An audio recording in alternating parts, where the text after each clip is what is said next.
Hello friends, দেখেই বুঝতে পারছো কি নিয়ে এসেছি। সামনেই আসছে দোল উৎসব। এই সময় তো নিরামিষ খাবারের চাহিদা একটু বেশিই থাকে, তাই খুব সহজেই বানিয়ে নিয়েছি নিরামিষ আলুর দম। তোমরাও বানাতে পারো, ঘরোয়া উপকরণ দিয়ে বানাতে পারো।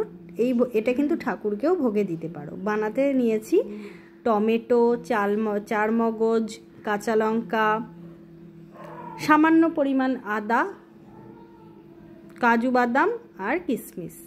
এই দিয়ে খুব সহজেই বানিয়ে নেব। আর যার জন্য একটা মশলা বানাবো শুকনো, তার জন্য নিয়েছি জিরে, ধনে, পোস্ত, শুকনো লঙ্কা আর আলুগুলোকে কেটে রেখেছি। আর নিয়েছি সামান্য পরিমাণ টক দই। আর বলতে ভুলে গেছি, দেখো গোলমরিচ এই গরম মশলা নিয়েছি। এবারে কেটে রাখা আলুতে সামান্য পরিমাণ নুন আর হলুদ একটু মাখিয়ে নিচ্ছি। এটাতে কি হয় বলো তো, কালারটা বেশ সুন্দর আসে। মাখিয়ে অন্তত 10 মিনিট রেখে দিও। তারপর আমি যে মশলাগুলো নিয়েছি এগুলোকে শুকনো খোলায় ভেজে নিচ্ছি। এগুলোর রং যখন একটু পরিবর্তন হয়ে আসবে তখন কিন্তু তোমরা এটাকে নাবিয়ে রেখে দেবে। রেখে দিয়েছি। তারপরে এই যে টমেটো, চার মগজ যে মশলাটা রয়েছে এটাকে একটু পেস্ট করতে নিলাম। তারপর কড়াইতে তেল দিয়ে দিলাম। দেওয়ার পর আলুগুলোকে এক এক করে ছাড়তে শুরু করেছি। ভিডিও ভালো লাগলে লাইক, শেয়ার, সাবস্ক্রাইব, কমেন্ট করে একটু পাশে দেখো। নতুন কোনো রেসিপি লাগলে বলো, আমি সেই রেসিপি নিয়ে হাজির হব। বলতে বলতে আলুও ভাজা হয়ে গেছে, তুলে নিয়েছি। এবার আমি দিয়ে দিলাম পরিমাণ মতন তেজপাতা। আর যাতে আলু ভেজেছি তাতেই দিয়ে দিচ্ছি কাশ্মীরি লঙ্কার গুঁড়ো আর হলুদ। দেখো কালারটা কত সুন্দর আসবে। এতে কিন্তু তোমার আলুর দমের কালারটা বেশ সুন্দর আসবে। তারপরে যেটা পেস্ট তোমাদের বললাম করে নিতে, টমেটোর যে পেস্টটা ওটা করে নিয়েছি। নিয়ে ভালোভাবে এটাকে ভাজতে থাকবো। অর্থাৎ কাঁচা গন্ধটা যতক্ষণ টমেটোর না যাবে ততক্ষণ কিন্তু এটাকে ভাজতে থাকবে। আবারও বলছি, নতুন কোনো রেসিপি দেখতে চাইলে অবশ্যই কিন্তু কমেন্ট করো। তোমরা আমার পাশে সাপোর্ট করছো, বেশ ভালো লাগছে। তোমাদেরকে অনেক অনেক ধন্যবাদ। আর একটু বেশি সাপোর্ট করো, সাবস্ক্রাইব করো, তাহলে আমার আরও ভালো লাগবে। এবার দিয়ে দিচ্ছি এতে সামান্য পরিমাণ নুন। দিয়ে আমি আরেকটু ভালোভাবে এটা নেড়ে নিচ্ছি। দেখো রঙটাও কিন্তু পরিবর্তন হচ্ছে, কি সুন্দর দেখতে লাগছে, তাই না? এবার দিয়ে দিচ্ছি ভেজে রাখা আলু। ভেজে রাখা আলু দিয়ে আমি মশলাটা ভালোভাবে কষিয়ে নিচ্ছি। এতে কিন্তু গ্রেভিটা খুব ভালো সুন্দর হবে। এটা তোমরা লুচি, পরোটা, রুটি, পোলাও, ফ্রাইড রাইসের সঙ্গে খেতে পারবে। খেতে কিন্তু অসাধারণ হয়েছিল। দেখো তেলটা ছাড়তে শুরু করেছে, দেখো ভালোভাবে। এবার আমি দিয়ে দিচ্ছি দই। এই দইটা আমি আগে থেকে ফেটিয়ে রেখেছি, তোমরাও ফেটিয়ে নিও। দইটা দিয়ে দিচ্ছি। দিয়ে আমি ভালোভাবে আলুর সঙ্গে এটাকে মিশিয়ে নেব।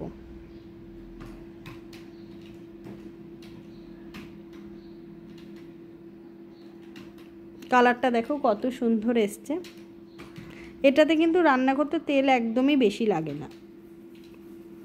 তোমাদের কাছে আমার একদম একান্তই রিকোয়েস্ট, তোমরা এইভাবে একবার বাড়িতে বানিয়েও, খেতে কিন্তু বেশ ভালো লাগবে। দিয়ে দিলাম সামান্য পরিমাণ চিনি, চাইলে তোমরা এটা না দিলেও পারো।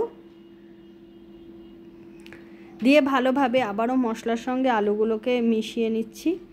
এরপর যেটা আমি গুঁড়ো করে মশলাটা রেখেছিলাম সেটাকে দিয়ে দিচ্ছি। দিয়ে ভালোভাবে নাড়বে। মশলাটা বেঁচে গেলে তোমরা কিন্তু অন্য যে কোনো রান্নায় খেতে পারো। ড্রাই চিকেনে খেতে পারো। আমার এখানে কিন্তু ড্রাই চিকেনের রেসিপি দেওয়া রয়েছে, পারলে কিন্তু তোমরা একটু আমার চ্যানেলে দেখে নিতে পারো ড্রাই চিকেন রেসিপিটা। ওটাও কিন্তু খেতে অসাধারণ। আর এই ড্রাই চিকেন করলে তোমরা কিন্তু এই মশলাটা দিয়ে করতে পারো, খেতে কিন্তু বেশ ভালো লাগবে। পনির কারি করতে পারো, পনির কারি রেসিপিও আমার এখানে রয়েছে, দেখে নিতে পারো।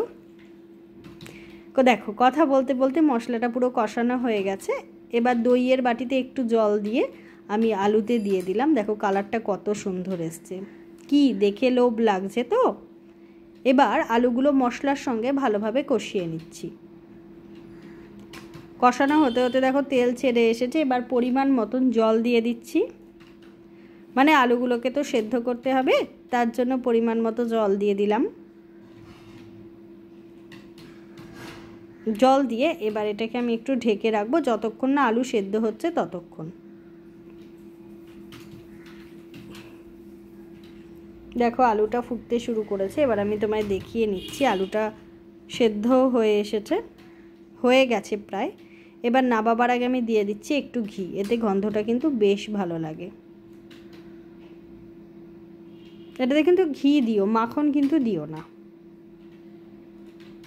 আর যদি মনে করো ঘি খাবে না সেটাতেও না দিলে পারো। আর যদি তোমাদের কাছে একটু ধনেপাতা কুচি থাকে সেটাও দিতে পারো। আমি যদিও এখানে ধনেপাতা কুচিটা ব্যবহার করিনি। তৈরি হয়ে গেল আমাদের নিরামিষ আলুর দম। খুব সহজে তোমরাও কিন্তু বাড়িতে বানাতে পারো। এবার কালারটা দেখো কি সুন্দর এসছে, এই দেখো। দেখে মনে হচ্ছে না কতটা তেল দিয়েছি, কিন্তু রান্নাতে করার সময় দেখেই নিয়েছে একদম তেল দিইনি। এবার তোমাদের সার্ভ করে দেখাচ্ছি। দেখো আলুগুলোও সেদ্ধ হয়ে গেছে, আলুগুলো কিন্তু ভাঙেও নি। আবারও বলছি, ভিডিও ভালো লাগলে লাইক শেয়ার সাবস্ক্রাইব কমেন্ট করে একটু পাশে থেকো। এটা তোমরা রুটি, পরোটা, পোলাও, নান সব কিছুর সাথে খেতে পারো, ঠাকুরকে ভোগেও দিতে পারো, খেতে কিন্তু বেশ সুন্দর হয়। আমি তোমাদের কাছে অনুরোধ করছি একবার এইভাবে এই রেসিপিটা তৈরি করো, ভালো লাগবে। সুস্থ থেকো, ভালো থেকো, পিচ্ছি পরের ভিডিওয়। জয় তারা।